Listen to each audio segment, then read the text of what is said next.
buenos días a todos, a todas, a todos, apreciables alumnas, apreciables alumnos, distinguidos maestros que nos acompañan en este evento. Pues hoy continuamos con estas jornadas sobre la iniciativa de reforma a la Ley de Amparo, análisis, conclusiones y propuestas. El día de hoy nos ocuparemos de la suspensión de los actos reclamados, ponderación de la apariencia de buen derecho, el interés social y el orden público. Este tema lo vamos a comentar, lo vamos a abordar, y para ello hemos invitado a grandes amigos, expertos, conocedores de la materia. Está con nosotros el magistrado en retiro, Edwin Noé García Baeza, al que le pido que le den un fuerte aplauso.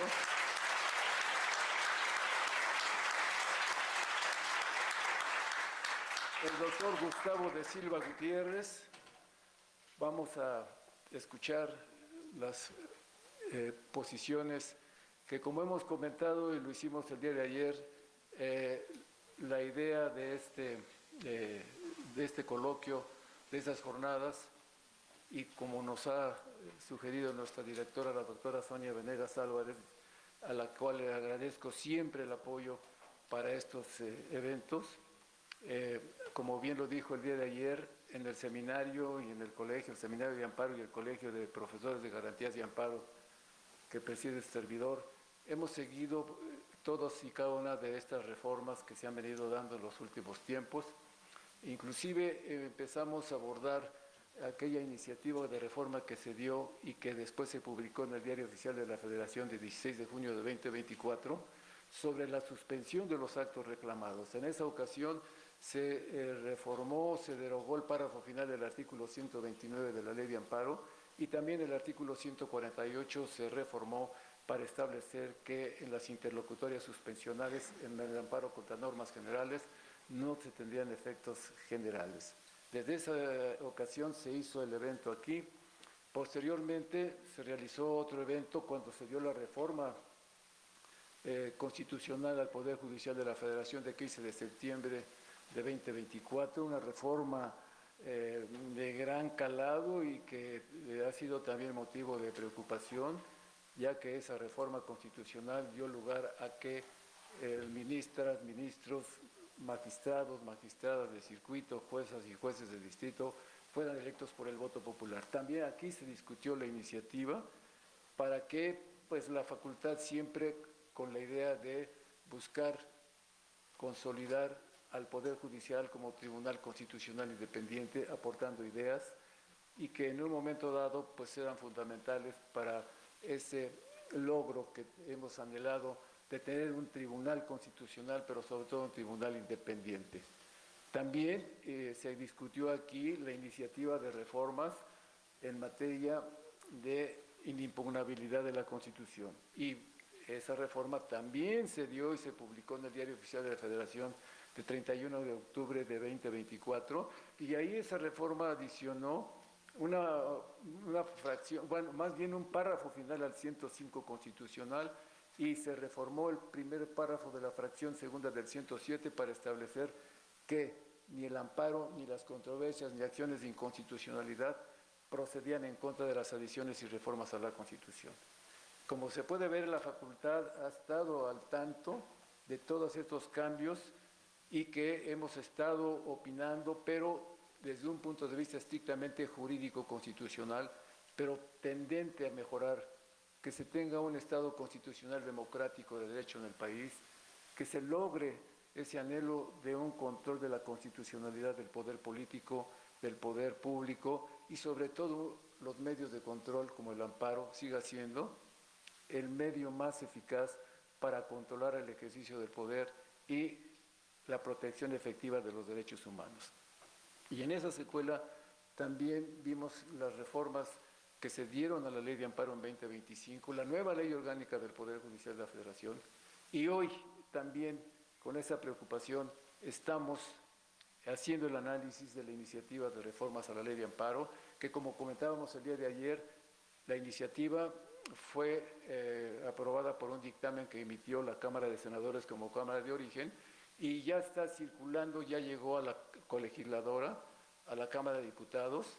Hicieron algunos ligeros ajustes y sobre todo se manejó en el tercero transitorio de la iniciativa original de la titular del Ejecutivo, se manejó la retroactividad que prohíbe el artículo 14 de la Constitución, el primer párrafo de que no se pueden aplicar leyes que sean retroactivas. Entonces, como se puede ver, la facultad ha estado a la vanguardia de todas estas reformas tan importantes y hoy continuamos en ese análisis con temas trascendentes. Pero antes de que le demos el uso de la voz a nuestros invitados, rápidamente voy a hacer una breve semblanza de su quehacer cotidiano y lo que han hecho y por qué están aquí con nosotros para explicarnos, para comentar esa iniciativa y pues veremos qué conclusiones tenemos y qué propuestas tendentes a mejorar la iniciativa y consecuentemente el juicio de amparo, y sobre todo en una figura tan delicada como la suspensión de los actos reclamados. La suspensión de los actos reclamados es vital para que el amparo tenga eficacia, porque si no tuviéramos la suspensión, el amparo en su trámite es tardado, lleva tiempo, y en ese lapso en que se tramita el amparo, si no se pide la suspensión, las autoridades responsables pueden ejecutar los actos reclamados, ya que la suspensión primordialmente tiene como finalidad evitar que las autoridades ejecuten los actos reclamados en lo que se tramita el amparo y en el amparo se decida la constitucionalidad de los actos reclamados. Es vital para que el amparo tenga eficacia. De tal manera que entonces hoy platicaremos de esa figura tan importante, qué dice la iniciativa al respecto, se consolida, se mejora o vamos en retroceso. Así es de que previamente a darles el uso de la voz, permítanme darles una breve lectura de sus semblanzas curriculares.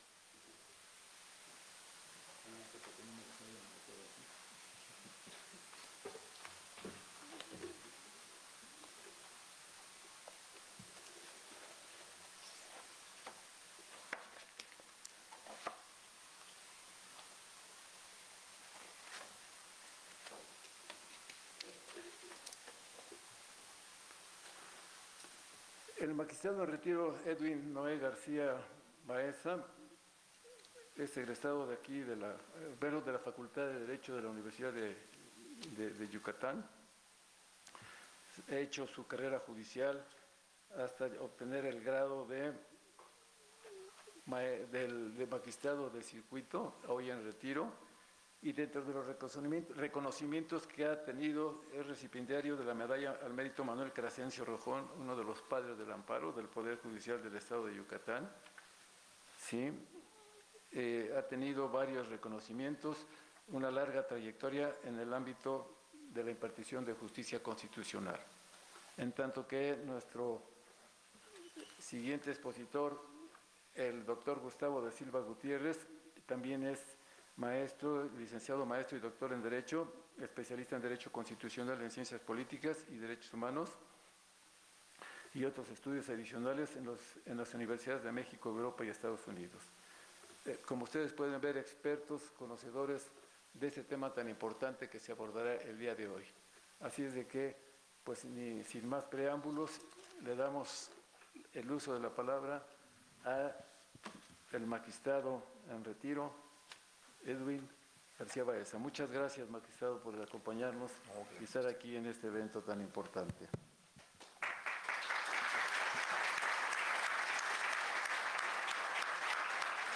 Muchas gracias primero a la Casa, a la Facultad de Derecho por la invitación, muy particularmente al doctor Luciano Silva por concedernos este espacio para venir a charlar con ustedes sobre un tema que ya en el preámbulo el doctor Luciano lo ha dejado perfectamente claro. Un tema sumamente importante para quienes aspiramos a contar con un Estado de Derecho fuerte, un Estado de Derecho democrático, un Estado de Derecho con instituciones fuertes y que sobre todo ponga en el centro de la actividad estatal a la persona. El tema que hoy abordaremos es el relativo a la suspensión en su tratamiento en la iniciativa con decreto para la reforma de la ley de amparo. Se ha hablado mucho acerca de esta iniciativa, hemos escuchado opiniones diversas, opiniones del ámbito jurídico, opiniones del ámbito político, pero lo que más me importa cuando tengo la oportunidad de transmitir, ahora sí que mi sentir, es si en realidad sabemos de qué se está hablando, sabemos qué se está proponiendo, tenemos conocimiento de cuáles son los motivos de la reforma que se propone y si tenemos claro cuáles van a ser las posibles consecuencias y efectos de esta reforma. De ahí que para esta mañana vamos a tratar de dividir tres cuestiones. Uno, ¿qué nos dice la iniciativa? Si bien ya perfectamente el doctor Luciano dijo que ya llegó la minuta de lo que aprobó la Cámara de Senadores a la Cámara de Diputados, bueno, creo que el contenido, salvo que yo esté en algún error, creo que pocos o casi nadie tenemos acceso a esa minuta, cómo quedó, para poder basarnos en ella y armar una explicación. Entonces me voy a basar en los motivos que se plasmaron en la iniciativa que llegó a lo que es Cámara de Senadores.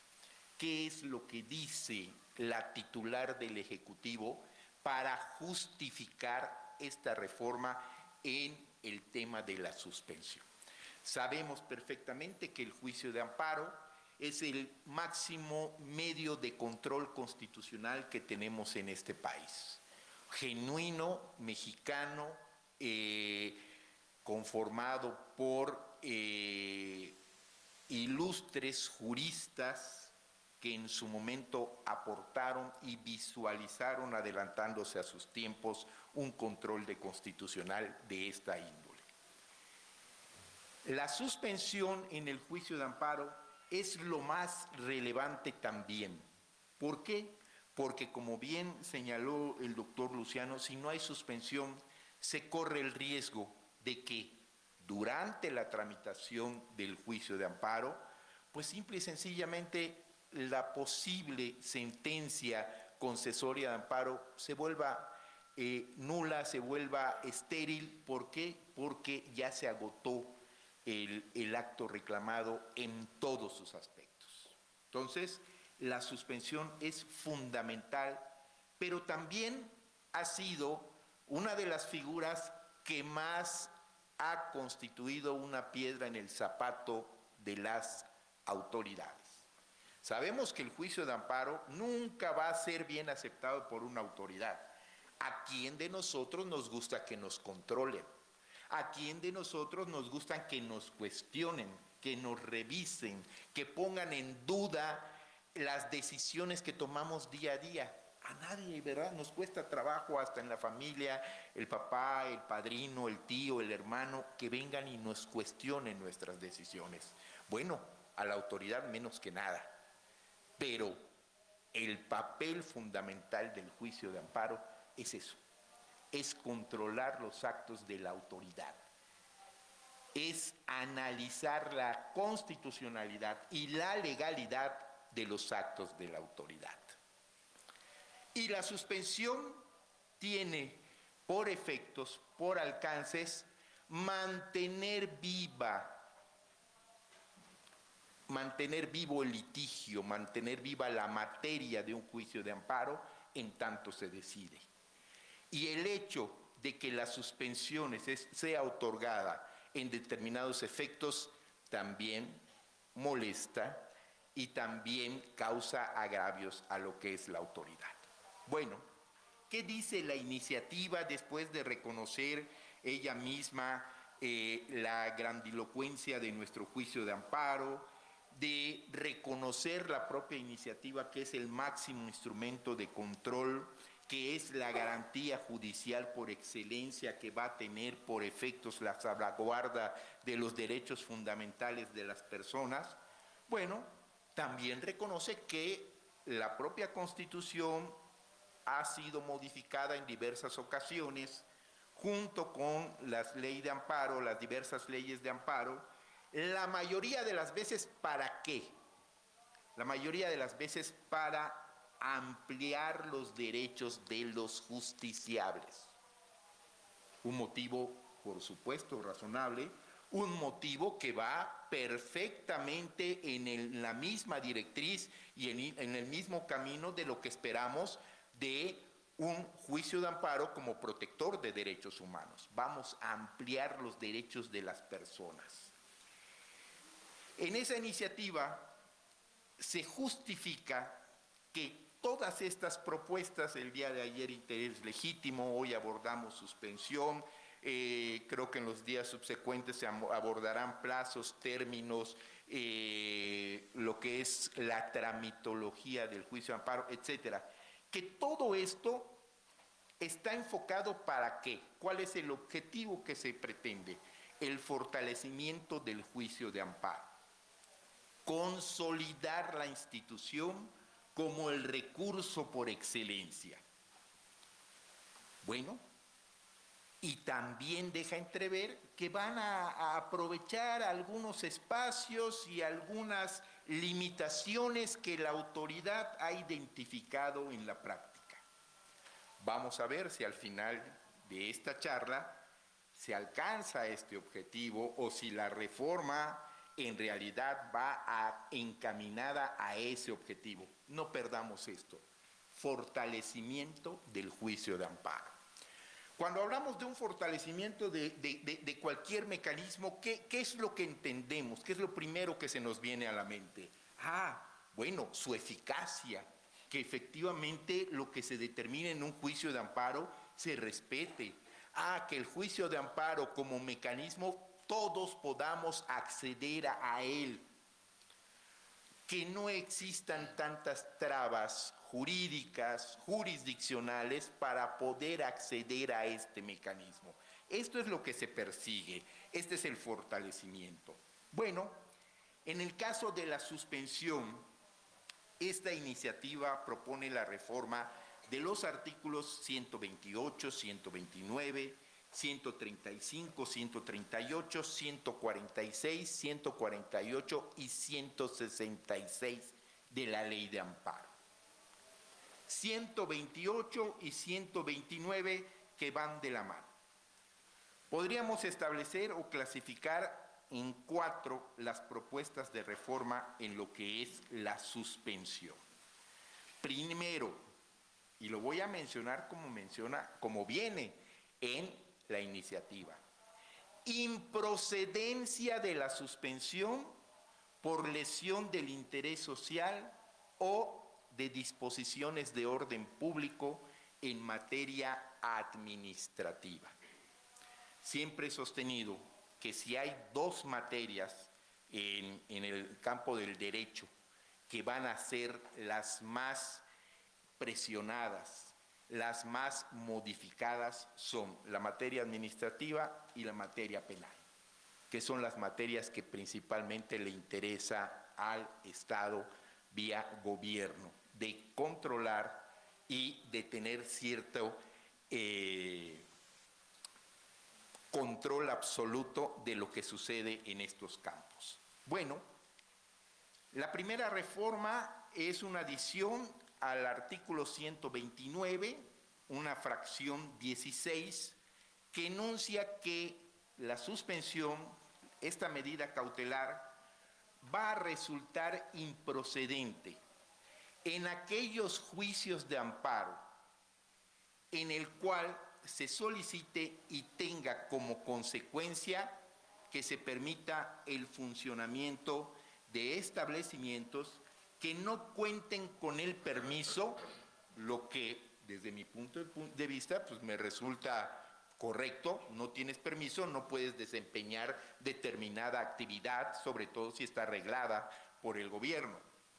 El problema que le veo es pero también va a resultar improcedente la suspensión en aquellos juicios de amparos en donde se haya cancelado el permiso de funcionamiento o la concesión. ¿Cuál es la interpretación que se le da a esta fracción nueva? Pues simple y sencillamente evitar que funcionen establecimientos ilícitos. Acá hacemos un paréntesis. La persona o el establecimiento que sea titular de una licencia de funcionamiento, de una concesión que se le haya cancelado, hay que tomar en cuenta dos premisas. Uno, que en algún momento reunió todos los requisitos que la ley establece para ser titular de ese establecimiento. ¿Correcto? Punto número dos, que en algún momento incurrió en alguna falta, en alguna hipótesis legal prevista en la ley para que la licencia o la concesión le sea cancelada. ¿Correcto? Entonces, no podríamos meter o hacer una misma comparación entre aquellas personas que nunca han contado con una licencia de funcionamiento o una concesión y de aquellos que el propio gobierno se las ha cancelado por alguna cuestión. Efectivamente, me podrían argumentar en contra, bueno, es que si le cancelaron la licencia de funcionamiento es porque cometió alguna falta grave y no debe continuar desempeñando esas tareas. Y compraría ese argumento, y ese argumento me serviría para una propuesta. Bueno, entonces impidamos que gocen de la suspensión aquellos establecimientos que de continuar funcionando pudieran poner en peligro a la sociedad, a la comunidad o al propio Estado. Pero ¿qué peligro puede ponerse un establecimiento, no sé, de índole comercial, una plaza? Estoy de acuerdo en aquellos establecimientos como si fuera una gasolinera, un depósito de combustóleo, etcétera. Entonces, diferenciemos. ¿Por qué? La reforma de la Ley de Amparo de 2013, todos reconocen que le dio la ponderación al juzgador para poder pronunciarse sobre muchas figuras. El juzgador era el que valoraba, según los elementos que tenía en el caso. Esa ponderación, con esta reforma, en varias figuras, lo que estamos viendo es que se le está quitando esa capacidad de ponderar al juez y se está estableciendo una serie de requisitos formales que le amarran las manos para no poder resolver de diversa manera a lo que dice el texto de la ley. Entonces, en este tema del 129 fracción sexta, creo que aquellos que cuentan o contaban con una licencia de funcionamiento, podría ser que se les concediera la suspensión siempre y cuando no pongan en peligro al Estado o a la sociedad. Siguiente propuesta, la prohibición de la suspensión por lesión del interés social o de disposiciones de orden público en materia de protección e inteligencia del sistema financiero. Tema de lo que escuchamos en las noticias, WIF, bloqueo de cuentas, personas en las listas de bloqueo de cuentas que establece la facultad en favor de la Secretaría de Hacienda y Crédito Público. A ver, vamos a retroceder un poquito para poder entender por qué al Estado le interesa tanto esta adición y que se prohíba la suspensión. Todo empezó alrededor del 2017-2016, cuando la Suprema Corte de Justicia de la Nación estableció que el artículo 115 de la Ley de Sociedades Mercantiles, que establece el bloqueo de cuentas y que establece la emisión de las listas de personas bloqueadas, era inconstitucional.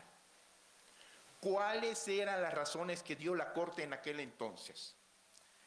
Reconoció la Corte que el bloqueo de cuentas era una medida de naturaleza administrativa, en cuanto a que la UIF, la Unidad de Inteligencia Administrativa, dependía de la Secretaría de Hacienda y Crédito Público. Ok, era una medida administrativa y era una medida cautelar, porque así estaba establecido en la propia legislación. Como medida cautelar, es accesoria. Nuestras clases de derecho procesal nos han enseñado que estas medidas cautelares no resuelven sobre lo principal, sino que son accesorias porque tienen fines distintos a decidir el negocio en lo principal. ¿Estamos de acuerdo? Entonces, existe un sinfín de medidas precautorias, el embargo es una de ellas, el congelamiento de cuentas es otra, etcétera. Entonces dijo la Corte, estamos ante una figura que es una medida administrativa y es una medida cautelar. Como es una medida cautelar, es de naturaleza accesoria y siempre tiene que ir colgada de un procedimiento principal. ¿Cuál es el procedimiento que sigue la unidad de inteligencia del cual podamos establecer que depende la accesoriedad de esta medida? No hay, no existe. Entonces, si no existe un procedimiento principal, esa medida accesoria es inconstitucional y quebranta el principio de seguridad jurídica. Es decir, que tengamos certezas las personas de este país de dónde viene la orden y por qué viene la orden. En ese mismo asunto, sin embargo, la Corte dijo, pero bueno, ok. La unidad de inteligencia financiera fue creada con motivo de compromisos internacionales adquiridos por el Estado mexicano. Específicamente, su pertenencia al grupo GAFI, que siempre se me olvida, Grupo de Acción Financiera Internacional. Y pertenecer a ese Grupo de Acción Financiera Internacional nos impone compromisos. Y nosotros como Estado tenemos que cumplir con esos compromisos. Entonces vamos a hacer una interpretación conforme. Las determinaciones de la unidad de inteligencia únicamente serán constitucionales cuando den cumplimiento a una solicitud internacional, cuando den cumplimiento a alguno de los compromisos adquiridos. A partir de esa sentencia de la Suprema Corte de Justicia, empiezan los problemas y empiezan los roces con la administración pública, en el sentido de que las personas juzgadoras estábamos levantando todos los congelamientos de cuentas, cuando no era así. Simple y sencillamente se levantaban cuando no encontraba justificación en una petición internacional. Hasta ahí estamos claros. Con motivo de esa sentencia, la Corte también empieza a resolver ciertas contradicciones de tesis en aquel entonces, hoy denominadas contradicciones de criterios, respecto de si procede o no procede otorgar la suspensión en un juicio de amparo en donde se ordena el bloqueo de cuentas o el listado. Entonces, la Corte que resuelve si es procedente. Si ya la Corte había dicho que es inconstitucional este actuar y cuando se recibe una demanda de amparo no se puede advertir si la suspensión proviene de la materia penal, la materia administrativa o de determinado procedimiento, pues entonces hay que atender a las manifestaciones que nos dice la parte quejosa. Si la parte quejosa nos dice yo no he cometido, no estoy lavando dinero, no estoy apoyando al terrorismo, etcétera, etcétera, viene el levantamiento. Por supuesto que la consecuencia era que la parte quejosa podía disponer de sus recursos. Entonces, esta problemática viene desde aquel entonces y han habido intentos, acercamientos. En mi ejercicio como magistrado mínimo acudía a 2 sesiones de 5 o 6 horas en donde la UIF iba y nos explicaba y nos decía qué es lo que hacía y cómo los detectaba, y maravilloso, porque tienen un sistema maravilloso. Nada más hay que pararnos un minuto. No tienes facultades tú para poder ordenar el bloqueo de cuentas. Es un asunto de naturaleza penal. Con todo lo que investigaste, inmediatamente a quien representa a la sociedad en la persecución de delitos, y ellos tienen también la posibilidad de solicitar ante un juez el congelamiento de cuentas. Yo no entiendo por qué no lo hacen. O sea, ¿no desconfían de sus propias instituciones? ¿Desconfían de a quien le corresponde en realidad decretar ese congelamiento dentro de una investigación o de una averiguación? Las cosas se pueden solucionar fácilmente, pero desafortunadamente creo que quieren que las cosas sean todavía más fáciles para ellos, pero con un perjuicio para el ciudadano.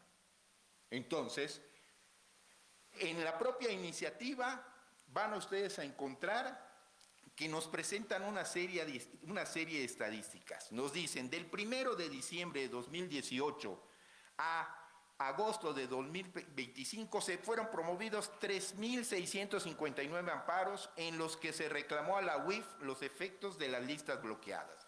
Se concedieron 1.407 suspensiones. ¿La mitad? La pregunta es, ¿por qué las concedieron? No. La pregunta es, ¿esos bloqueos cumplían con el criterio de la Suprema Corte de Justicia de la Nación para poder realizarlos? Es decir, ¿eran en cumplimiento de obligaciones internacionales o de peticiones de organismos internacionales reconocidos para poder llevarlo a cabo? ¿Sí o no? No, el tema es los juzgadores están levantando. Y para acabar esta parte de su motivación, establecen una serie de cantidades en el sentido de que con las suspensiones concedidas por los jueces se han levantado casi el 64% de las cantidades que fueron bloqueadas. La reflexión que aquí yo hago es, entonces, las personas son las que tenemos que pagar la ineficacia de las autoridades para lograr una investigación adecuada. Me viene a la mente, cuando estaba muy inmerso en lo que es la materia penal, aquella reforma, si no me equivoco, del 95, cuando cambia la exigencia de que los juzgadores atendamos el tipo penal, lo que es lo casuístico, el causalismo al finalismo.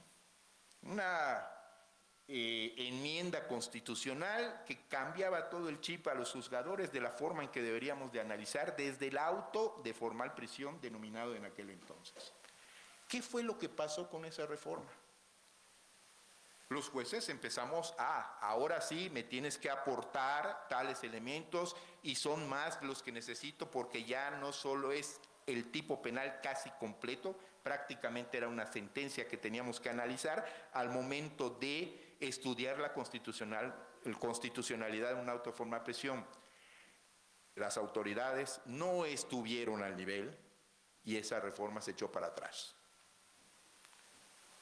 Siempre, y lo puedo decir con todas sus palabras, siempre tenemos que retroceder porque no tenemos la capacidad como Estado de poder realizar adecuaciones a nuestro sistema de justicia, porque nunca llegan a un buen puerto. Y eso es lo que está pasando. Entonces, pues sí, es muy sencillo pretender incorporar una fracción, o más bien 2 fracciones, que prohíba la suspensión cuando se trate, y lo voy a leer textualmente, cuando se trate o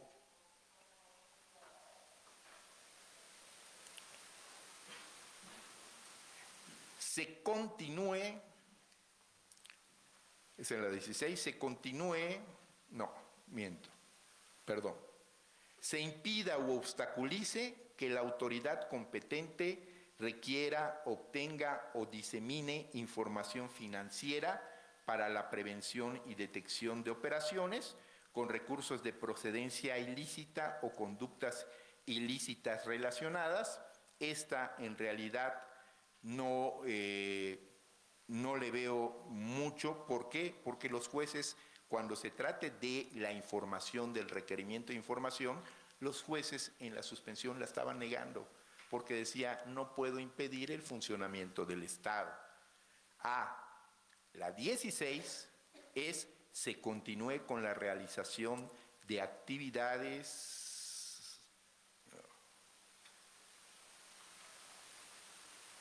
Disculpa, se permita la comisión o continuación de actos, operaciones o servicios que puedan favorecer, prestar ayuda, auxilio o cooperación de manera efectiva en operaciones con recursos de procedencia ilícita o conductas ilícitas relacionadas que pudieran dañar al sistema financiero en los términos de las leyes vigentes. Simple y sencillamente es, ahora se niega la suspensión si estás reclamando un bloqueo de cuentas. Durante el tratamiento también la iniciativa trata de minimizar esta afectación. Pero ¿sabes qué? Al resolver la suspensión definitiva se te puede fijar un mínimo vital. ¿Qué es el famoso mínimo vital? Y lo deja entrever la propia iniciativa. Se te va a dejar una cantidad de dinero para que pagues si tienes empleados, se te va a dejar una cantidad de dinero para que pagues si tienes alguna pensión o un crédito alimenticio, si tienes algún crédito hipotecario, en fin, para que puedas de momento solventar todos tus gastos. Pero deberás de acreditarlo, y esto en 5 días. En 5 días voy a enterarme cuál es el motivo por el cual me bloquearon mis cuentas. Yo ya debo de tener preparadas todas mis pruebas para poder demostrar ante el juez federal que esos recursos son lícitos. Y lo más también más grave, no hay suspensión provisional. No se va a conceder la suspensión provisional, todo es suspensión definitiva. Entonces, en esto yo no tengo absolutamente ninguna propuesta, porque simple y sencillamente se me hace que es un juego de vencidas. El Estado está demostrando toda su fuerza y el Estado está permitiendo que padezcamos este tipo de afectaciones. Dicen por ahí, solo se deben de preocupar los delincuentes. Ojalá y de esas 3.495 órdenes de bloqueo, todas sean dirigidas hacia delincuentes y no sean dirigidas a ciudadanos que realicen actividades que pudieran molestar o incomodar a alguna autoridad en nuestro gobierno, como se dice que ha acontecido. Pero bueno, ese es otro tema. Entonces, no le veo el fortalecimiento del juicio de amparo. En cuanto a la persona, aquí no hay. Aquí se está fortaleciendo al Estado y se está permitiendo la vulneración de los derechos de las personas. Desde mi punto de vista, creo que no cabe otra interpretación. Bueno, efectos de la suspensión por lesión de interés social o de disposiciones de orden pública en materia de deuda. Un tema también en donde me llamó la atención porque de la revisión que hice cuando salió la iniciativa, creo que hay nada más 1 o 2 asuntos y promovidos por los propios ayuntamientos para impugnar lo que es la capacidad o la facultad de contratar deuda pública por parte del gobierno. En realidad, los ciudadanos no encontré un juicio de amparo de un ciudadano que haya promovido y que se haya otorgado la suspensión. Pero quisiera entender esto como a prevención. Mejor voy a decir que la suspensión no procede en este tipo de asuntos. ¿Por qué? Porque yo necesito disponer de una contratación de deuda pública para afrontar los compromisos en beneficio de la sociedad. Entonces, por eso se incorporan al 129. ¿Qué es el 129? Es ese catálogo respecto de los cuales la suspensión no procede. Y no procede, ¿por qué? Porque para el legislador ese catálogo es la esencia de lo que conocemos como orden público e interés social.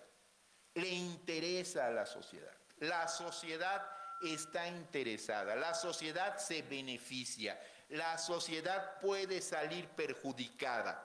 Son los elementos con los que hemos conformado esos conceptos indeterminados de interés social y orden público.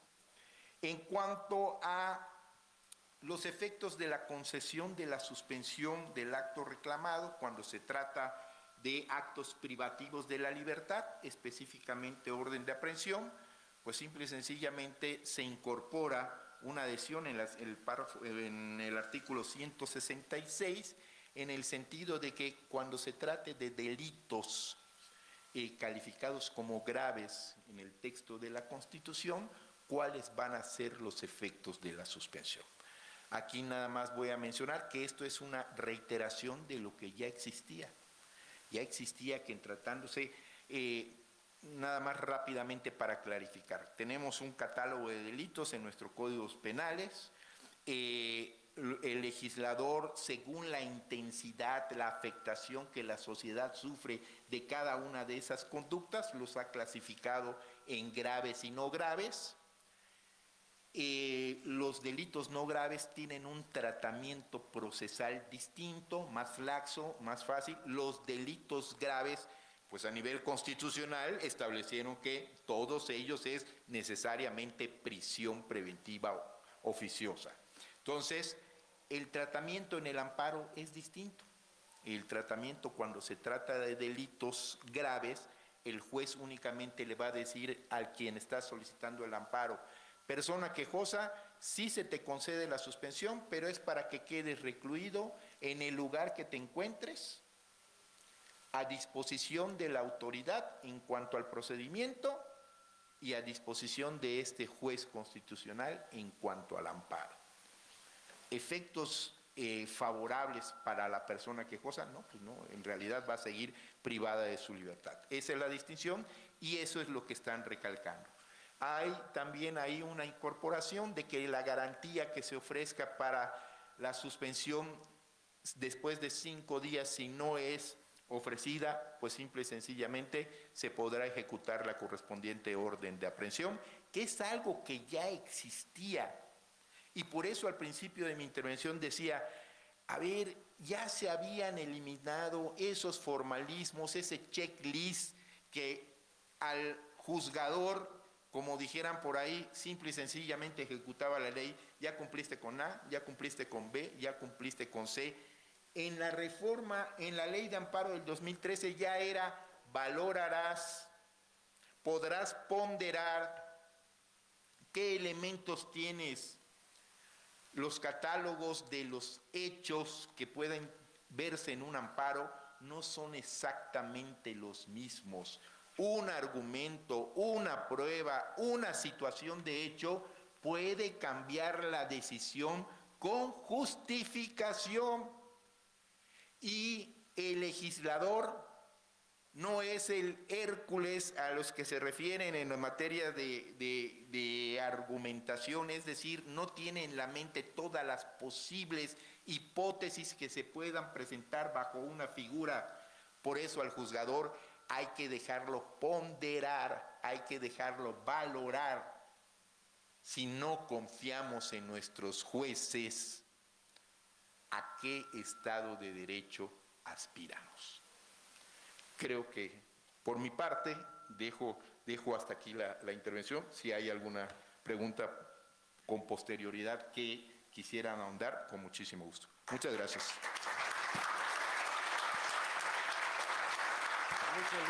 Muchas gracias, señor magistrado, por esta brillante, clara y precisa exposición en torno a esta figura tan importante de la suspensión de los actos reclamados, una figura vital para que el amparo tenga eficacia y no quede sin materia, porque como ya decíamos, la suspensión tiene como objeto principal, además de otros que hoy tenemos con las reformas, bueno, con la nueva ley de amparo, los efectos restitutorios provisionales a la suspensión, pero primordialmente es evitar que las autoridades ejecuten los actos reclamados en lo que se tramita el juicio de amparo en el principal y ahí se decide la constitucionalidad de los actos. Pues bien, le damos el uso de la voz al doctor Gustavo de Silva Gutiérrez. Como siempre, muchas gracias por el apoyo, por estar aquí con nosotros en este evento tan importante. Gracias, doctor. Buenos días a todos. En primer término, pues desde luego agradecer la invitación que me formule el doctor Luciano Silva y que me permite estar aquí con todos ustedes. Desde luego y principalmente a la UNAM, que es mi alma mater. Sí, aquí estuve yo en estas aulas hace ya algunos años y saludo especialmente también al señor magistrado García Baeza. Gracias a todos por escucharme, por estar aquí. Bueno, el día de hoy nos reunimos, algunos de nosotros con bastante preocupación, al ver la desafortunada intención y pues inminente reforma a la ley de amparo. Como ya todos sabemos, ya pasó del Senado a la Cámara de Diputados, ahí en algo de teatro van a regresarla tal vez por un transitorio, en fin, para que digan, sí los escuchamos, esto está gravísimo, y todo lo demás va a quedar prácticamente igual. Desde luego que la iniciativa, no todo es nocivo, hay cosas que son bastante buenas, por ejemplo, todo lo que es la parte de medios electrónicos, etcétera, eso está bien. Pero pues no es eso lo que nos tiene aquí, ni es eso lo que nos preocupa, desde luego. Lo que nos preocupa son los otros aspectos donde vamos viendo que el poder sigue avanzando, sigue avanzando, sigue avanzando. La inundación va llegando, a lo mejor algunos estamos en diferentes partes del cerro, pero vemos que el agua va subiendo, va subiendo, va subiendo, inevitablemente nos va a llegar y seguramente nos vamos a ahogar. El día de hoy nos pide el doctor que hablemos sobre el tema de la suspensión. Es normalmente difícil ser un segundo expositor porque ya las partes principales ya se trataron y además en una forma no solo elocuente, sino muy acertada y grandilocuente por parte del magistrado. Entonces, seré muy breve en estos puntos. Se reforman básicamente, entre otros artículos 100 y 137 de la Ley de Amparo. No es nuevo. Aumentan el catálogo de entes relacionados con el gobierno que están exentos de otorgar garantías.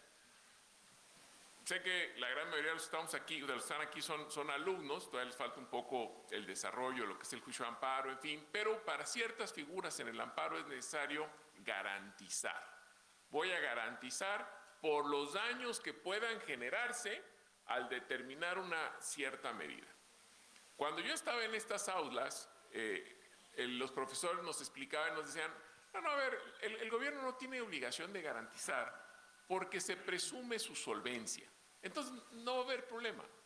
A ver, al salir de estas aulas, la realidad me enseñó que eso no era cierto. Y si analizamos cuál es el nivel de quiebra técnica de más del 50% de los municipios en este país, nos podemos horrorizar solamente respecto de un cierto tipo de puntos. Pero en fin, este es un tema que tal vez no es tan trascendente, ya estaba, simplemente hacer alusión que seguimos con una brújula equivocada, ¿no? Vayamos a los puntos torales.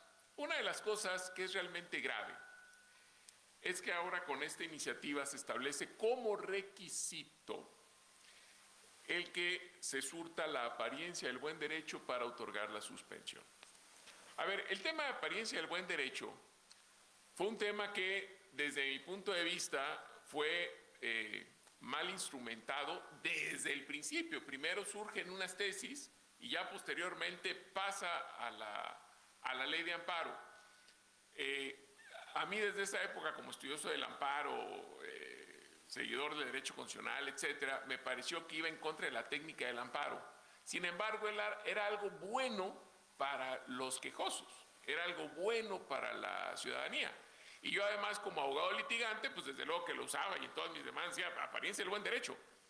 Pero el sistema no es del todo adecuado en cuanto a la técnica del amparo, ¿no? Sin embargo, era bueno decir, bueno, si hay un acto reclamado, lo importante aquí es que la suspensión evite, número uno, que el amparo quede sin materia porque se consume de forma irreparable el acto, la afectación, el daño, etcétera. Vamos a evitar que siga afectando al gobernado este acto en lo que entramos al fondo del asunto. Y uno de los puntos de la apariencia del buen derecho es, y desde ahí empiezan los problemas de técnica, juzgador, te puedes echar un clavadito a un análisis provisional rápido, etcétera, para ver cómo ves el acto. Si te genera convicción de que el acto seguramente será declarado inconstitucional, entonces con mayor razón otorga la suspensión, porque ya estás viendo más o menos cómo vienen las cosas. Perdón que no use los términos más técnicos, pero entiendo que estoy hablando ante estudiantes, entonces mi idea es que pueda llegar la idea. ¿Qué pasa? Eso va contra la técnica del amparo, sin embargo estaba bien porque ampliaba el ámbito protector, que eso es lo importante en el juicio de amparo.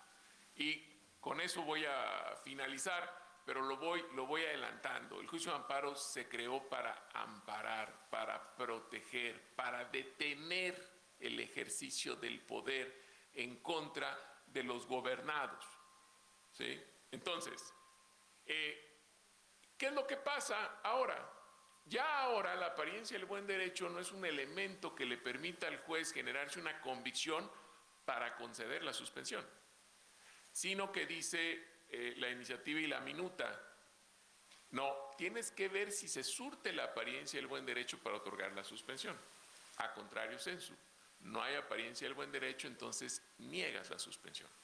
Cuando esta figura se introduce, no solo en la jurisprudencia, sino en la ley, generó esa primera discusión, y yo recuerdo que hubimos un grupo de abogados en la academia, etcétera, que empezamos a entender la prueba y decir, a ver, ubíquense, la apariencia del buen derecho es para conceder, no para negar. Y había varios juzgadores que negaban con esa base.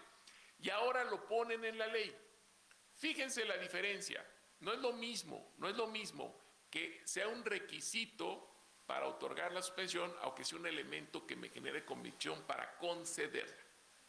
Si yo, juez de distrito, me echo un clavado provisional y digo, todo parece indicar que voy a conceder el amparo, porque aquí es evidentemente, pues, se ve que están mal las cosas, eso está bien, que me permita a mí conceder la suspensión. Pero imagínense entonces a la inversa, si es requisito. Yo, juez de distrito, pues así a ojo de buen cubero, pues no veo que muy claro que se va a conceder el amparo. Entonces voy a negar la suspensión. Estoy prejuzgando cuando todavía no se desahogan pruebas, cuando todavía no se rinden alegatos, cuando todavía no hay una sentencia. Por eso creo que la apariencia del buen derecho es un problema técnico en el amparo. Porque para poder dar un razonamiento serio sobre inconstitucionalidad se requiere la sentencia, donde ahí voy a tener todos los elementos para poder pronunciarme con seriedad sobre la constitucionalidad del acto. Me gusta la idea que si a ojo de buen cubero parece que efectivamente voy a conceder el amparo, pues con mayor razón afianzo y suspendo el acto. Pero no me gusta que se establezca que si yo no tengo esa apariencia a ojo de buen cubero, entonces voy a negar la suspensión, porque es lo que la redacción de la ley de amparo que se pretende aprobar está sugiriendo. Si no hay apariencia del buen derecho, no procede la suspensión. Esto, desde mi punto de vista, es totalmente denegatorio de justicia e inclusive va contra el principio pro persona. Es decir, en esta parte, la ley de amparo será, desde mi punto de vista, inconstitucional. Habrá que ver los nuevos juzgadores, ¿sí?, si así se animan o si así en su capacidad lo pueden advertir. Otro punto importante de la iniciativa es efectivamente, ya el magistrado lo expresó muy bien, todos los temas relativos al interés social y al orden público. No es nuevo el tema, esto pues, viene de la mano del amparo desde siempre. Meten un concepto de interés público en la minuta, nunca lo relacionan adecuadamente. Entendamos que se refiere al mismo interés social y al orden público. Pero entonces empiezan a meter ciertos conceptos que en principio parecieran inocuos. Por ejemplo, dice, no se va a conceder la suspensión, ¿sí?, cuando, doy textual más o menos, tenga efectos de privar a la sociedad de beneficios que ordinariamente le corresponden. Esto en principio parece inocuo. El problema es cuál es la interpretación que le vamos a dar a eso.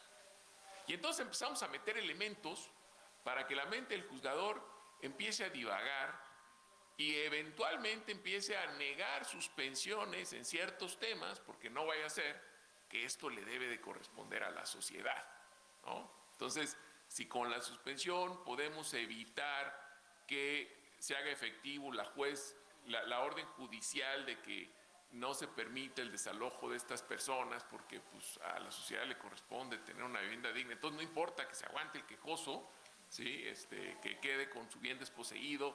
En fin, desde luego que ya estoy elucubrando, pero simplemente quiero poner ante ustedes una posibilidad. Creo que una disposición de este tipo, si bien parece inofensiva, lo cierto es que no era necesaria. Y entonces comenzamos a distorsionar lo que son los conceptos de orden público e interés social. Voy a regresar a eso más adelante. Otro punto delicado, ¿sí?, establece como requisito para conceder la suspensión la difícil reparación. Si el acto no es de difícil reparación, entonces no procede la suspensión. Esto es terrible, señores. Terrible. A ver, efectivamente hay actos hay actos que no son de difícil reparación, hay actos que son de difícil reparación y hay actos que son de imposible reparación. ¿Sí? A ver, con mayor razón respecto de todos debería de proceder la suspensión. Los de imposible ahorita no me voy a meter, sería un debate aparte, ¿no? Pero difícil o imposible, a ver, la suspensión debe proceder en todos los casos en que la suspensión deba de proceder sin importar la dificultad de reparar el daño o el perjuicio. Y es que no se advierte, salud, la diferencia entre lo que es la difícil reparación y la gravedad del daño. Son cosas diferentes. No importa si el acto es de difícil reparación o no. ¿Qué tan difícil puede ser levantar una clausura? Es tan difícil como arrancar los sellos, hombre. ¿Es de difícil reparación? No. ¿Cuál es la gravedad de una clausura? ¿Ah? Preguntémosle a la empresa. ¿Sí? Entonces, no es lo mismo difícil o sencilla de reparación o gravedad. Pero inclusive, ojo, no estoy diciendo que los que no sean graves, que no proceda la suspensión. No, la suspensión debe proceder en todos los casos, porque no debe de haber una afectación, por mínima que sea, al gobernado. No hay motivo suficiente en un Estado de Derecho para permitir eso. Entonces, ahora nos establecen esto como un requisito para otorgar la suspensión. Habrá que ver cómo lo van a interpretar nuestros nuevos jueces y magistrados. Siguiendo con los impedimentos, afectación al orden público, al interés social, se aumentan algunas especificaciones dentro de esta lista de lo que, y aquí quiero hacer un hincapié importante, de lo que el legislador considera que es orden público e interés social. Entonces, aumentamos la lista y una de ellas, efectivamente, es todo lo que ya el magistrado explicó en relación con congelamiento de cuentas. Inclusive, en algunas, dice, bueno, pues, si tiene por finalidad operaciones con recursos de procedencia ilícita, etcétera, y con el mínimo vital que decía el magistrado, hay un punto importante. El legislador es buena onda y nos dice, bueno, puedes disponer algún dinero, pero fíjense lo que dice textualmente la iniciativa, dice, únicamente, puntos suspensivos, cuentas cuya licitud quede acreditada a juicio del órgano jurisdiccional. Entonces aquí nos enfrentamos ante dos grandes temas. Yo no sé si se confunde la naturaleza y la finalidad del juicio de amparo, o no es que se confunda, sino que perversamente se genera esta confusión, ¿sí? La finalidad del juicio de amparo es analizar la constitucionalidad o no de los actos de autoridad, pero no es un juicio penal. Y solamente en un juicio penal el juzgador podrá tener la convicción que esos actos tienen precisamente la finalidad en la comisión de delitos. Entonces, ¿cuál es la naturaleza del juicio de amparo? ¿Qué es lo que está buscando? ¿Cómo van a pedir al juzgador de amparo que tenga la convicción que efectivamente se están cometiendo esos delitos?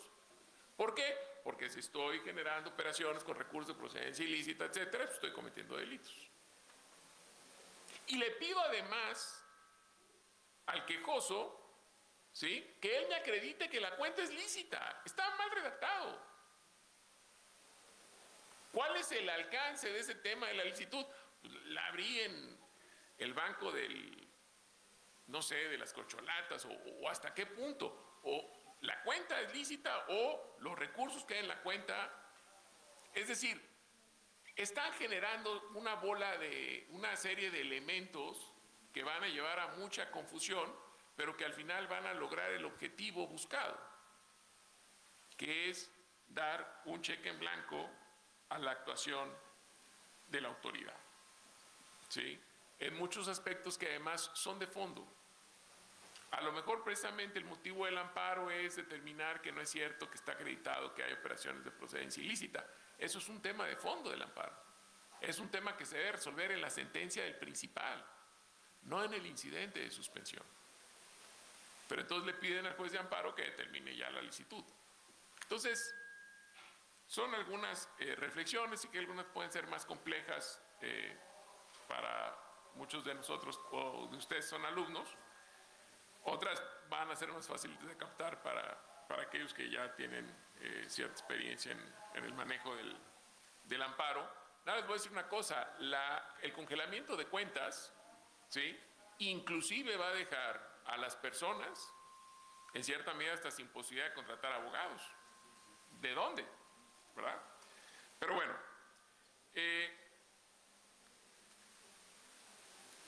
el tema de la concesión, ya también lo trató el magistrado.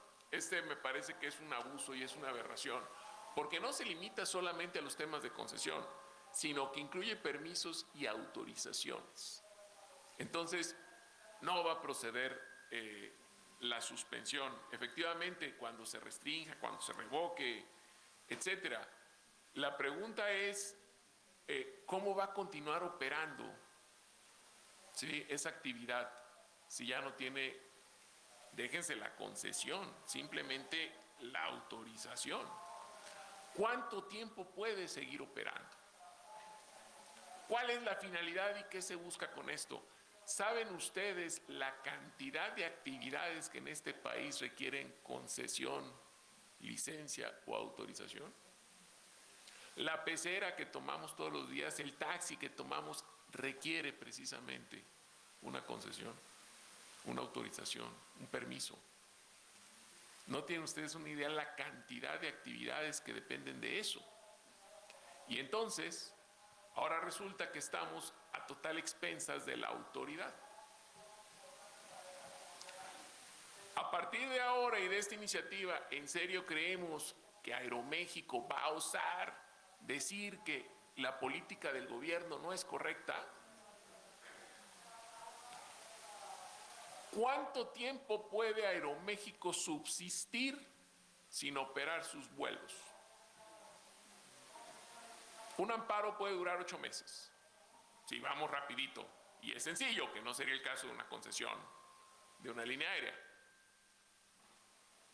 No le doy una semana, y ojo, no soy experto, me puedo equivocar. Es más, una vez ni 2 días, pero en fin, son operaciones complejas, y aquí no va a proceder la suspensión. Entonces, si te conceden el amparo, veremos si el quejoso aún vive. ¿Por qué? Porque no hubo suspensión. Entonces, aquí nos vemos con un problema. ¿Por qué? Porque el legislador aumenta el catálogo de lo que es interés social, de lo que es orden público. Les voy a platicar un hecho real. De hace muchos años, la gran mayoría no habían nacido. Yo estaba recién nacido porque fue en el sexenio de Echeverría. Se les ocurrió, ¿sí?, algún asesor le dijo al presidente en ese entonces: oiga, es que la suspensión no procede cuando contravienen disposiciones de orden público. Y entonces en esa época empezó la costumbre, que muchos de nosotros abogados la conocemos, que todas las leyes y códigos en su artículo primero decían: las presentes disposiciones son de orden público. ¿Para qué? Pues precisamente para evitar la presencia de la suspensión. Desde luego que teníamos otro poder judicial. ¿Y qué fue lo que dijeron los criterios? Y ojo, normalmente los criterios innovadores y que sacan a flote el amparo de este país no son de la Corte, son de colegiados. ¿Sí? ¿Qué fue lo que dijeron los criterios en esa época? No, tú no me vas a venir a decir a mí lo que es orden público. Yo soy el que va a determinar lo que es el orden público. Afortunadamente. ¿Sí? Hago votos porque ese razonamiento, ¿por qué? Porque además, efectivamente, no hay que perder una cosa en la mira. El juicio de amparo es un medio de defensa del orden constitucional. Es un proceso constitucional. Está establecido en la Constitución para fines propios de la Constitución. Su principal regulación debe provenir de la Constitución. Si la ley de amparo violenta cualquiera de esos principios de finalidad del juicio de amparo, la ley de amparo resulta inconstitucional. Entonces, desde mi punto de vista, ¿sí?, la suspensión y sus límites en cuanto al orden público y al interés social tienen que verse en principio a la luz de la Constitución. El legislador puede ser muy ocurrente y decir: para mí esto es un perjuicio al orden público y al interés social. Sí, pero el legislador no es un medio de control constitucional, ni es el juez constitucional. Eso le corresponde al juzgador. Sería fabuloso que regresaran esos criterios para determinar esto sí y esto no. No me importa que lo haya hecho el legislador. Claro, lamentablemente nos van a reformar la Constitución y bueno, va a ser otra historia. Pero en este momento no es así. Entonces, otros puntos se reforman. Hay otras cosas que es una distracción. Se toman ciertos criterios que dicen que ya están en la jurisprudencia y los suben en la ley de amparo. Pues sí, para dejarlo un poquito con piedra, pero eso no quiere decir que los criterios sean adecuados. Desde siempre, pues sí, el incidente de suspensión se lleva por cuerda separada, en fin, ya hay un interés suspensional, etcétera. Sí, pero a ver, ya estamos en una evolución, o pensábamos, estamos en una evolución de Estado de Derecho tal, que a ver, teníamos que ver cuál era la finalidad. Y efectivamente, aunque sea por cuerda separada, si está acreditado en el principal, ojo, eso no quiere decir que el juzgador no sea responsable, que el abogado no sea responsable y pues intenta respetar la técnica, ofrecerle también la suspensión, etcétera. Pero si se le pasó, se le olvidó, lo que sea, está en el principal. ¿A dónde vamos entonces? ¿Para qué sacamos tanto criterio de hecho notorio si no permite al juzgador analizar el principal del mismo juicio? Ahora ya lo subimos a la ley de amparo, artículo 146, fracción segunda.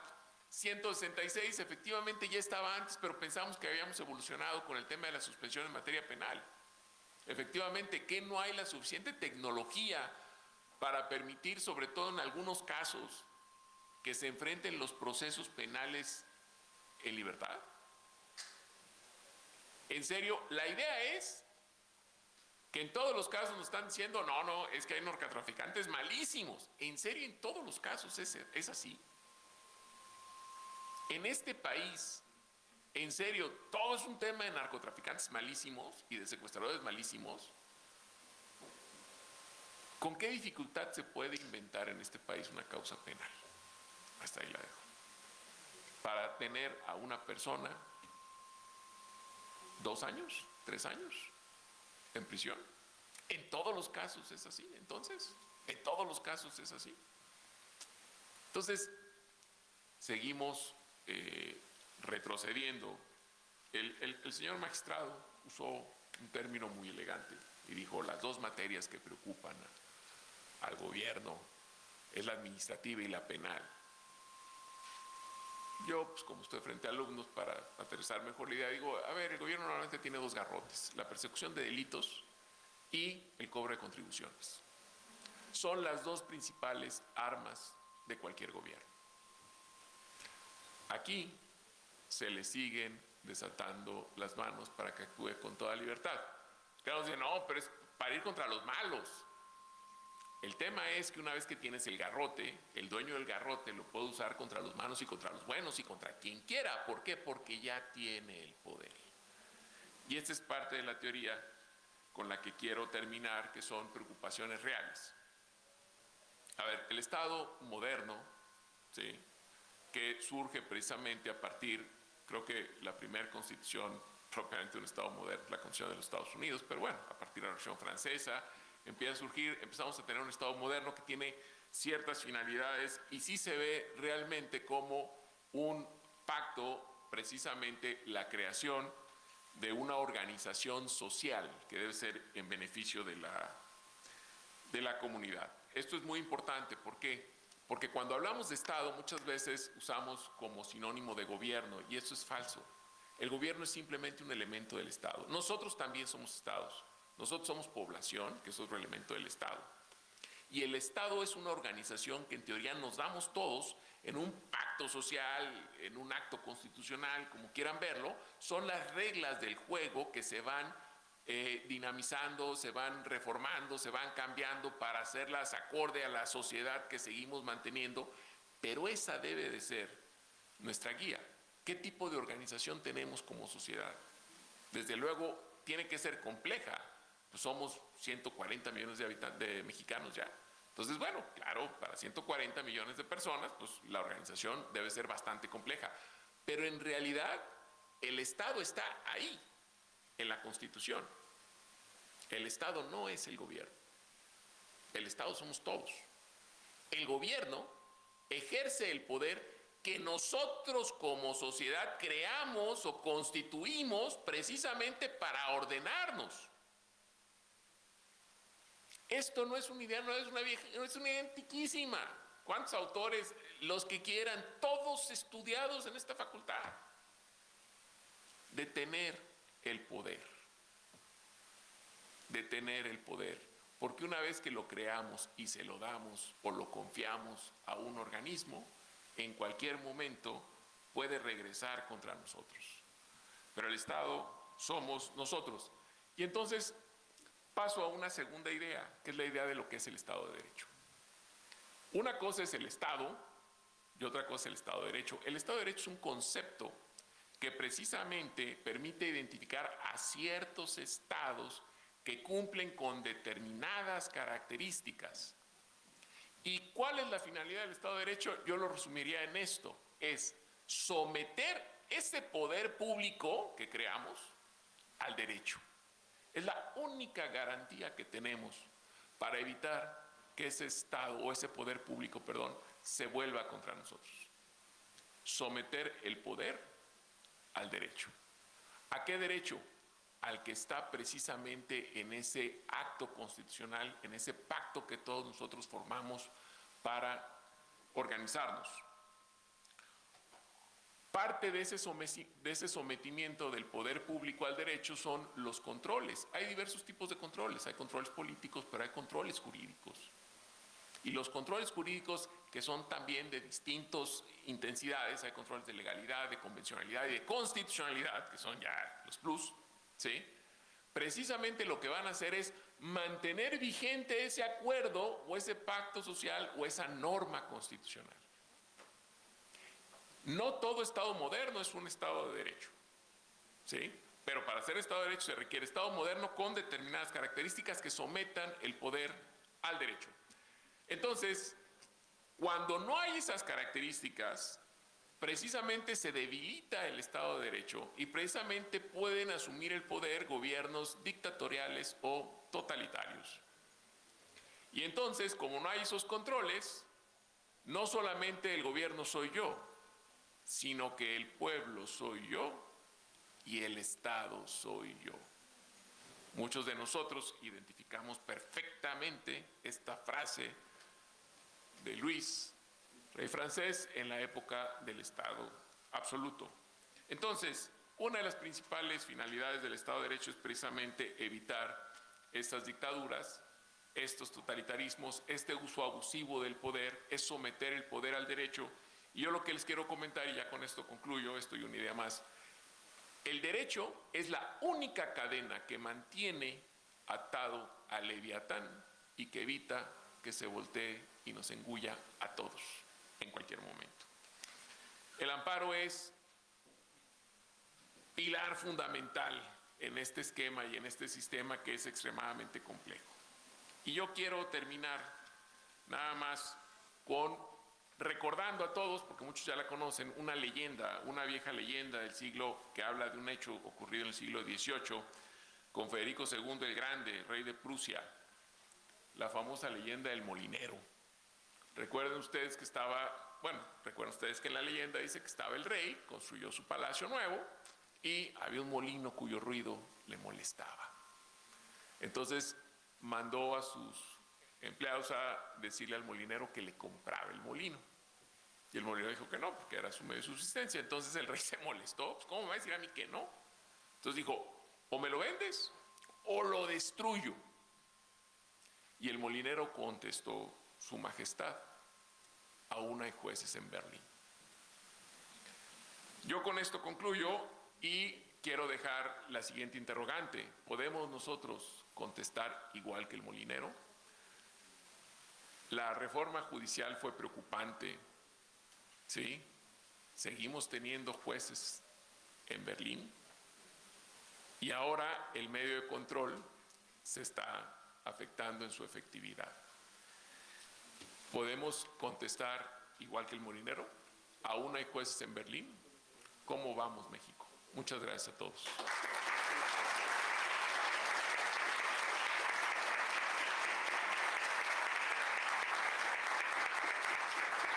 Les damos las gracias a nuestros expositores, muy brillantes, muy elocuentes los planteamientos, las opiniones, conclusiones en torno a esta iniciativa de reforma a la ley de amparo en materia de suspensión de los actos reclamados. Rápidamente, si hay alguna pregunta, la planteamos. ¿Alguna pregunta por ahí? Bueno, en abono de lo que se ha comentado aquí rápidamente, recuerden que, en relación a lo que se ha platicado, recuerden que el poder del Estado, el poder supremo del Estado, es único e indivisible. Solo se distribuyen las funciones legislativa, ejecutiva y judicial. Pero ese poder supremo del Estado tiene su radio de acción, sus límites en la Constitución. El control del poder público, del poder político por antonomasia está en la Constitución, entendida como una concreción sistemática de limitaciones al poder, como la norma suprema escrita que contiene los principios, las reglas, disposiciones, decisiones políticos fundamentales que rigen a un pueblo, que rigen la organización, atribuciones y funcionamiento de los poderes públicos, de los organismos constitucionales autónomos, así como las relaciones de estos con los habitantes del Estado, promoviendo, respetando, protegiendo y garantizando sus derechos fundamentales, sus derechos humanos y garantías. De tal manera que entonces, por antonomasia, el control del poder público está en la Constitución. Ese control de la constitucionalidad, por lo tanto, tiene por objeto el poder y como propósito verificar que ese poder sea en consonancia con la Constitución. Si el ejercicio del poder es acorde con la Constitución, la manifestación del poder será válida. Si no es acorde con la Constitución, entonces hay que declararlo inconstitucional. Y para ello, como ya se dijo aquí, la propia Constitución prevé los mecanismos para controlar el ejercicio del poder público, para controlar a los poderes públicos, a las autoridades que gobiernan. Ayer lo decíamos, si el legislativo con sus leyes, el ejecutivo con sus reglamentos, el judicial con sus sentencias, las autoridades con sus actos violan la Constitución y violan los derechos humanos de los gobernados, la propia Constitución en los artículos 103 y 107 establece el juicio de amparo en favor de los gobernados para que controlemos los actos, esas leyes inconstitucionales, esos reglamentos inconstitucionales, estas resoluciones, esos actos de las autoridades. Hay otros medios de control que no es el objeto de esta de esta mañana, de este coloquio, porque estamos hablando de lo más importante, como decíamos ayer, el amparo es la figura más querida y arraigada en el pueblo de México, porque tutela los derechos más preciados de los gobernados, la vida, la libertad, la seguridad jurídica, el patrimonio y algo muy importante, el respeto a la dignidad humana. Y por eso es de que está elevado a rango constitucional el amparo y sus figuras como esta de la suspensión. De tal manera que lo que se ha comentado aquí, en mi opinión también, esas reformas o esta iniciativa de reforma había que revisarla debidamente porque pugna con la propia Constitución que, como ya mencioné, elevó a rango constitucional el juicio de amparo, pero también sus figuras, como es la suspensión. Si ustedes le dan lectura al 107 fracciones 10, 11 y 17, ahí está elevada también a rango constitucional esta figura de la suspensión. Y por eso es que debemos de plantear aquí desde el punto de vista de la academia estrictamente jurídico-constitucional estos aspectos, porque efectivamente esta figura es vital para que el amparo tenga eficacia, es vital para que el poder público actúe apegado a la Constitución, como ya se dijo aquí, y que se sujete también a respetar irrestrictamente las garantías de seguridad y legalidad jurídica establecidas en la propia Constitución, artículos 14 y 16. Así es de que si no hay ninguna otra cuestión por ahí, adelante, por favor.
Bueno, primero tomar en consideración que por eso es que la academia se está pronunciando en estos foros y que afortunadamente no han hecho las reformas de todo el ordenamiento, muchas veces por falta de pericia, de conocimientos, pero algo muy importante,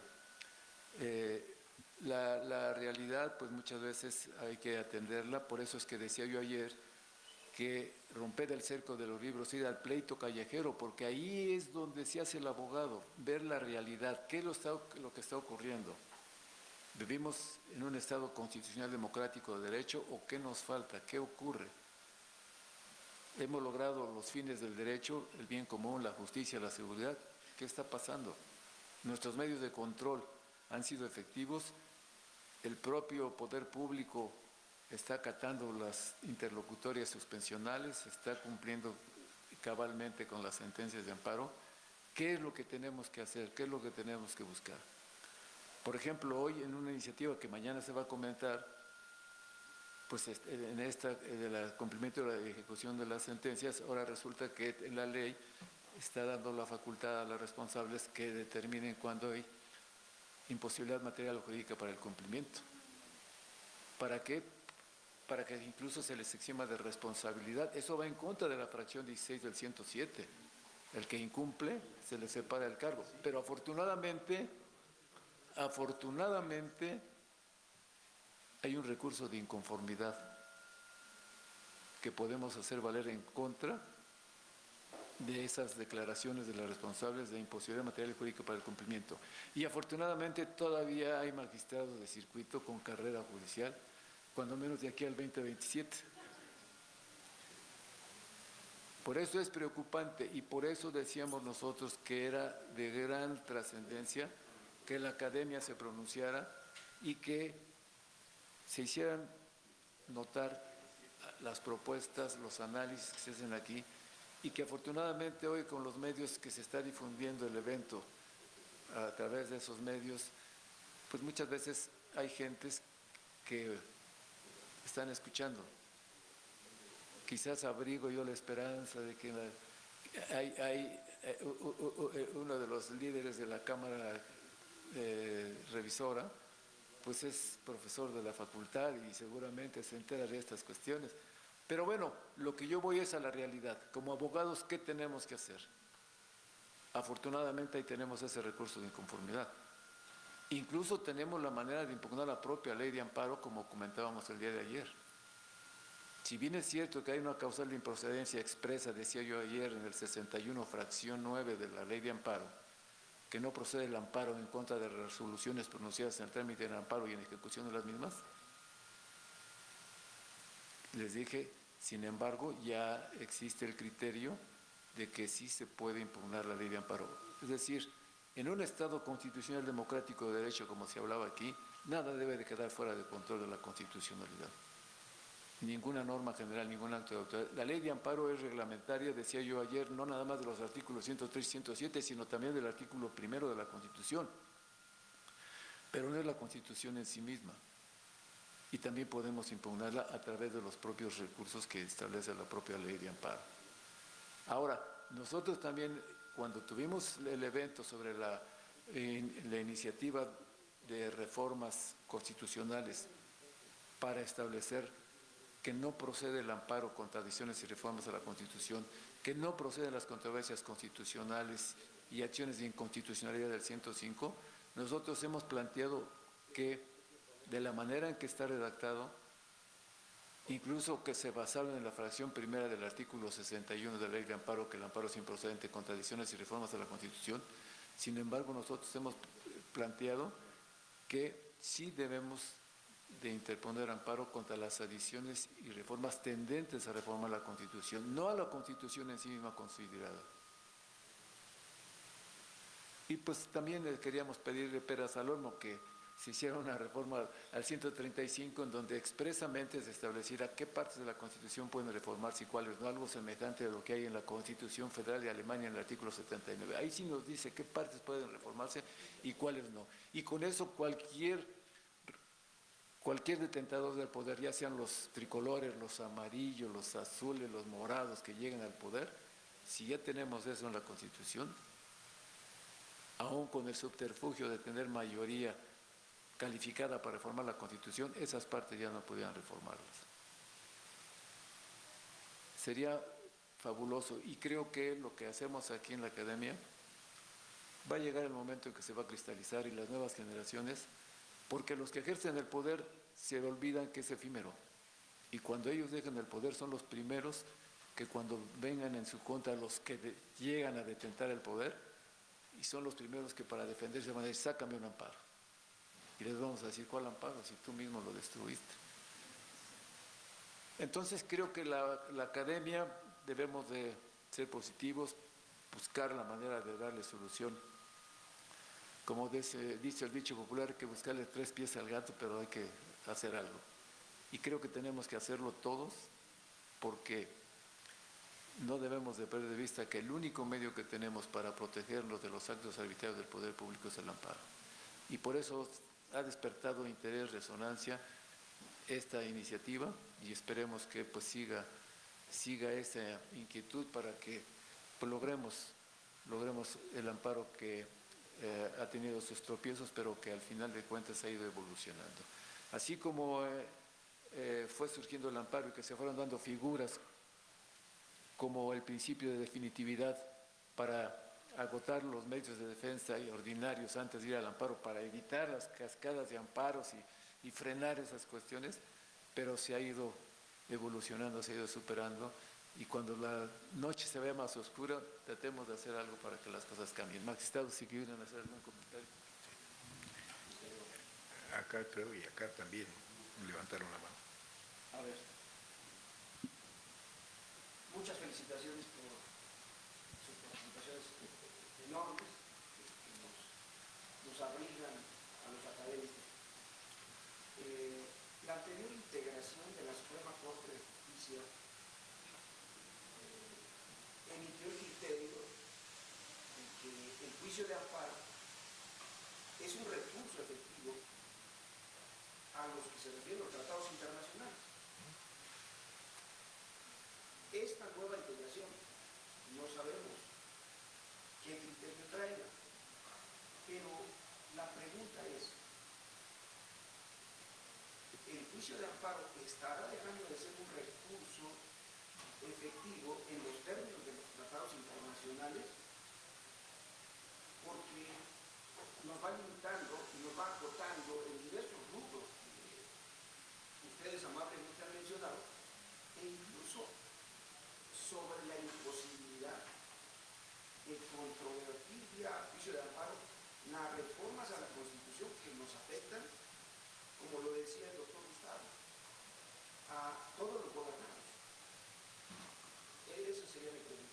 ¿Qué le parece a usted, doctor Luciano Silva? Vamos a dar también a nuestros invitados. No sé si quieren de una vez para que... Primero, les vamos a todos los felicito mediante oposición. Gracias. Y como dicen en mi tierra, por un botón se muestra el traje. Algo así. Esto de la suspensión es lo mínimo de lo que trae toda la ley. Y concuerdo con Edwin en el sentido de que no son 3 motivos los que hay que crear esta ley. Yo lo resumiría en una cosa. Poder por el poder. Nada más. Bueno, eso acarrea otras circunstancias. Efectivamente, recogiendo los comentarios de mi amigo de toda la vida, el organizador de este evento, y lo comentado el día de ayer, pues es que no hay nada.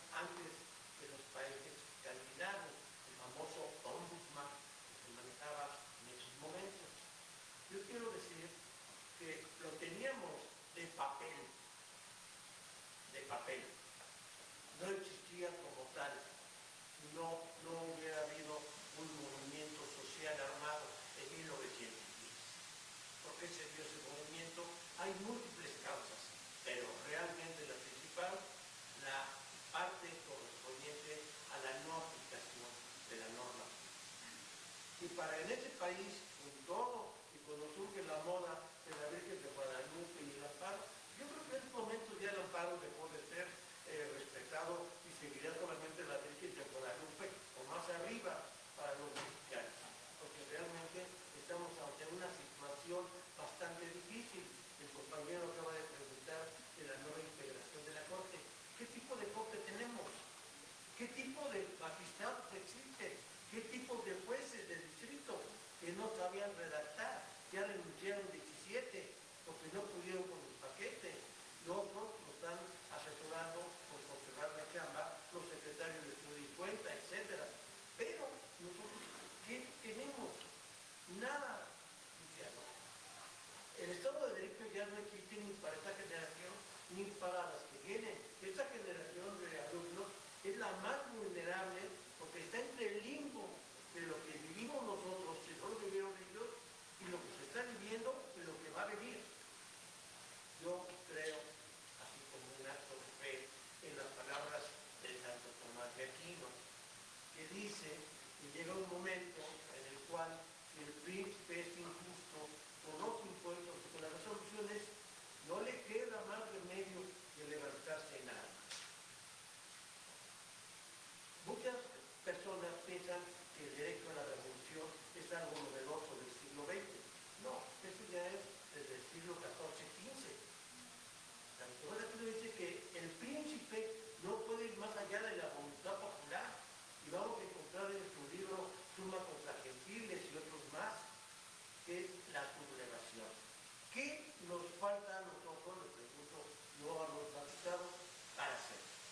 Una solución que yo puedo opinar es que si nosotros, cada uno de los aquí presentes, promoviéramos nuestro sagrado juicio de amparo, cada uno, como estudiantes, como universidad, como facultad, y promoviéramos diversos amparos para capturar a la Corte y decida qué hacer, entonces tomemos el camino que nos van a favorecer y podemos acudir a una Corte internacional.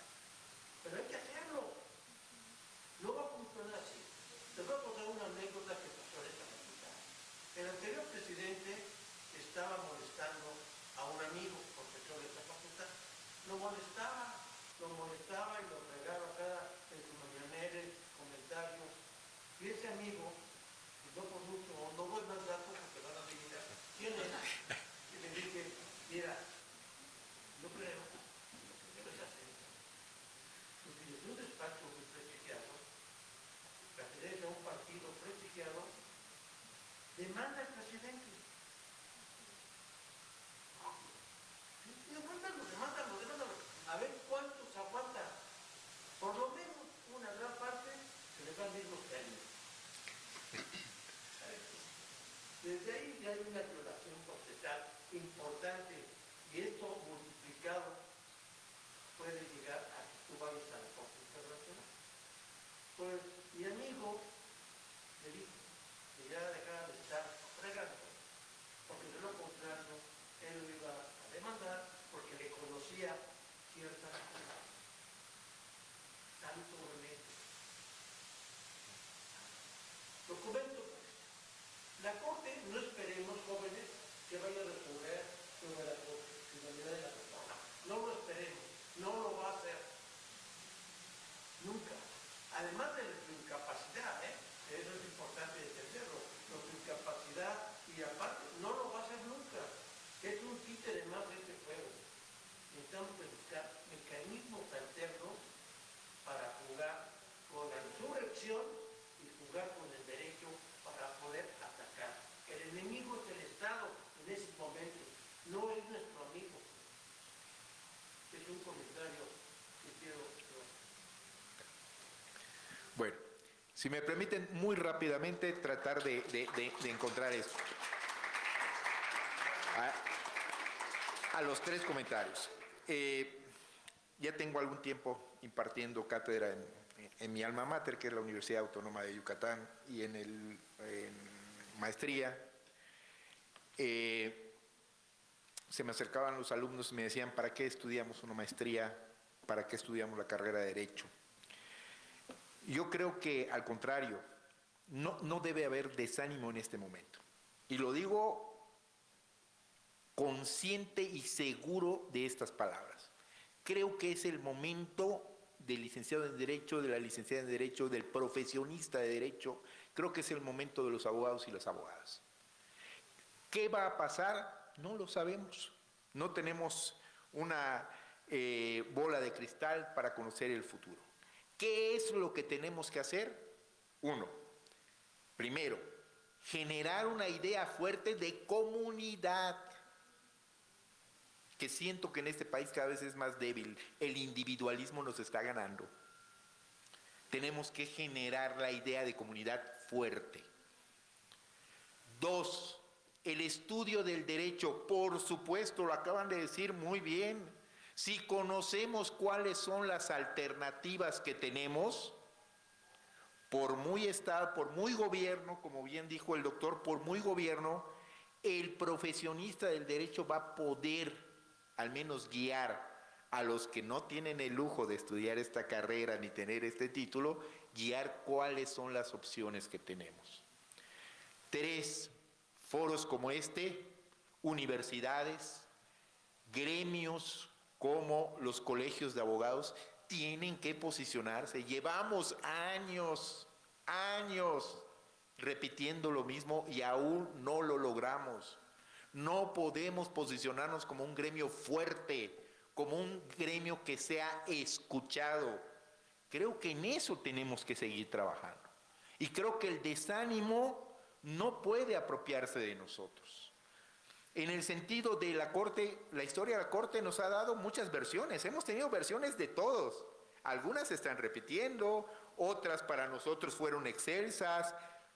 Mi generación me tocó una Corte revolucionaria, una Corte, podríamos decir, utilizando la palabra decente. Bueno, pero si miramos para atrás, vamos a encontrar también integraciones que no eran muy adecuadas. ¿Qué es lo que necesitamos? Exigir, conocer, discutir. Hay que conocer los criterios que esté sacando no solo la Corte, sino todos los órganos del Poder Judicial de la Federación y los órganos de las entidades federativas. Hay que conocerlos, hay que analizarlos, hay que discutirlos, pero para eso necesitamos el conocimiento del derecho. Yo siempre les digo a los jóvenes, hay un libro de un maestro emérito de esta universidad y de esta facultad, El jurista y el simulador del derecho, y llegó el momento de demostrar qué queremos ser. ¿Queremos ser juristas o queremos ser simples simuladores del derecho? Los tiempos nos exigen que seamos verdaderos juristas, estudiosos, entendidos, con mente abierta, críticos. No dejemos pasar esta oportunidad. De esa manera yo abarcaría estas respuestas. Gracias. Gracias.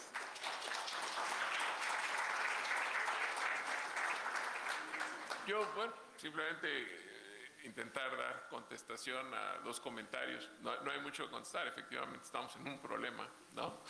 Pero también, como es el magistrado, pues es donde necesitamos sacar la casta. El juicio de amparo sigue siendo un medio efectivo, no, etcétera. A ver, básicamente se requieren, para un Estado de Derecho sólido y para que las cosas salgan bien, dos factores. Uno, la parte orgánica de toda institución. La organización debe ser suficientemente sólida, los procesos deben de ser adecuados. Pero dos, y muy importante, las personas. De nada sirve que tengamos una excelente estructura de Suprema Corte, Poder Judicial, etcétera, sí, jueces, magistrados, ministros, pues apenas saben leer y escribir, ¿no? Entonces, necesitamos estos dos aspectos. Yo hace algunos años tuve la oportunidad de publicar un artículo aquí en la revista de la facultad que hablaba de Estado de Derecho y desarrollaba todas las características, la evolución que ha tenido el Estado de Derecho a lo largo de los años del Estado liberal, social, democrático, etcétera, constitucional, y proponía evolucionar a una nueva etapa y proponía algunas características. Dentro de estas decía órganos jurisdiccionales adecuados. Y desarrollaba un poco los conceptos. En alguna ocasión me tocó dar una plática sobre el famoso caso Cassés, ¿no? Y exponía al final, terminaba diciendo, bueno, Tuvimos un juez de distrito competente que declaró la culpabilidad, un unitario, un colegiado y una Suprema Corte incompetente que la sacó en los dos sentidos. La competencia del 16, pero es que también otra competencia vulgaris que no debemos olvidar. Entonces, seguimos teniendo un medio efectivo, adecuado, etcétera, en los términos de la Convención Americana, en los términos de los documentos de la ONU, etcétera. Esperemos que sí. Estamos en un momento difícil, es el momento de los ahogados, hay que empujar. Creo que aquí tenemos un muy buen ejemplo en Cicerón, que operó precisamente ante las peores circunstancias en esa época del imperio y nos dejó un gran legado de cómo podemos luchar y seguir actuando. Entonces, pues ánimo, ¿no? Es nuestra época, es nuestro momento. Creo que debemos de... Además, efectivamente, las cosas se van a acomodar. Decía el doctor, pues el derecho a la revolución no es nuevo. Efectivamente, no es nuevo, pero también, a ver, el gobierno debe darse cuenta que cuando se empiezan a erosionar los controles y el Estado de Derecho, empieza a aumentar la ilegitimidad. Esta no es una idea nueva y el poder lo sabe. Entonces el poder se está socavando a sí mismo y va a ir a su ocaso si precisamente sin darse cuenta continúa estas prácticas, el impulso de estas prácticas. Entonces esperemos que un poco todo nos regresen al sendero del Estado de Derecho. Es necesario el reconocimiento internacional como Estado de Derecho. Ya se está cuestionando si México es actualmente o no un Estado de Derecho, sobre todo si analizamos lo que es el concepto y nos tomamos en serio lo que es un Estado de Derecho. No basta con ser un Estado moderno. Hay muchos Estados modernos en el mundo actualmente que están muy lejos de lo que es un Estado de Derecho. Entonces, perder ese reconocimiento internacional tiene consecuencias fuertes, es una parte importante de la relación del poder. Entonces yo creo que el mismo poder debe darse cuenta que eso, claro, nos va a pasar a llevar a nosotros entre las patas, pero hay una erosión importante y hay una afectación muy importante al mismo ejercicio del poder. Entonces, bueno, creo que hay que seguir impulsando por que se mantenga la Constitución. El concepto que manejaba la abogada no es nuevo tampoco. Hay un concepto de que la Constitución es la que crea el poder, pero al paso del tiempo el poder puede terminar creando la Constitución. Entraríamos ahorita a otra plática de mucho tiempo, ¿no? Pero, sin embargo, sí hay formas dentro del Estado de Derecho precisamente para evitar estos aspectos. Sí, gracias. Pues no viendo más que alguna pregunta más, porque si no tenemos que dejar el auditorio, porque tenemos el tiempo medido, y pues lo que restaría es reiterarles que mañana continuamos por cuestiones de logística. El evento relativo al cumplimiento y ejecución, que sería el jueves, será el día de mañana. Muy importante también el cumplimiento y ejecución de las sentencias, el análisis de lo que menciona la iniciativa al respecto. Así es de que pues los esperamos mañana a la misma hora, en el mismo lugar, 9:30 de la mañana, con cumplimiento y ejecución en el análisis de la iniciativa de reformas a la ley de amparo. Muchas gracias por su atención y les damos un fuerte aplauso a nuestros invitados por su brillante exposición.